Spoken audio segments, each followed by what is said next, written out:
The Broncos head out to Las Vegas to close out their season series against the Raiders. The Broncos are looking to sweep their division rival for the first time since 2014. We crunched the stats and we found the numbers you need to know for Week 12.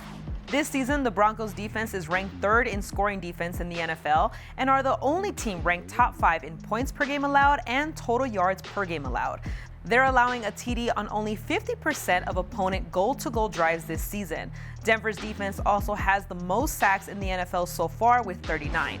Denver's 3.6 sacks a game puts them on pace to break the franchise record set in 1984 that stands at 57. The Raiders are tied for 5th in allowing the most sacks this season and allow the 6th highest quarterback pressure percentage. The Broncos are the only team in the NFL with 2 players that rank in the top 10 in quarterback hits. Nick Bonito and Zach Allen have been dominant this season. Bonito is tied for 2nd in the NFL with 9 sacks, while Allen is 2nd in the NFL with 21 quarterback hits. Bonito's 9 sacks this year, which is a new career high for him, is also a team high this season. Broncos quarterback Bo Nix is coming off his best game of the season. Nix is continuing to find a way to distribute the ball, connecting with 4 different receivers in Sunday's win.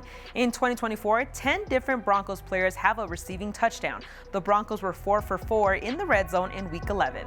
Nix has had 4 games with a 70-plus completion percentage, 2-plus pass TDs, and 0 interceptions this season. Following his Week 11 performance, Nix leads all rookies with 19 offensive touchdowns, including 14 passing touchdowns, which also leads all rookies. Looking at the Raiders' defense, they have given up 27-plus points in 5 of their last 6 games. In Week 11, the Raiders' secondary gave 288 yards and 3 touchdowns to Tua Tagovailoa. Nix will have to continue to use his athleticism to escape defensive end Max Crosby, who leads the Raiders with 6.5 sacks. The Broncos are 6-0 in 2024 when Nix is pressured on fewer than 30% of dropbacks. The Raiders are one of 5 teams in 2024 with a QB pressure below 30%. In the Broncos' Week 5 win over the Raiders, Nix was pressured on just 16.1% of dropbacks. Week 5 ended up becoming Nix's first career game with 2 passing touchdowns and an 100-plus passer rating.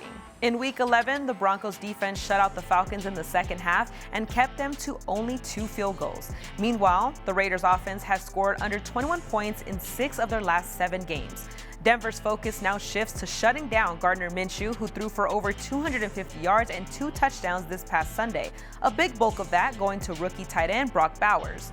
Bowers had his first career game with 100-plus receiving yards versus the Dolphins, including 13 receptions, which is the most by a rookie tight end in NFL history. He also leads all NFL tight ends with 70 receptions and 706 receiving yards in 2024.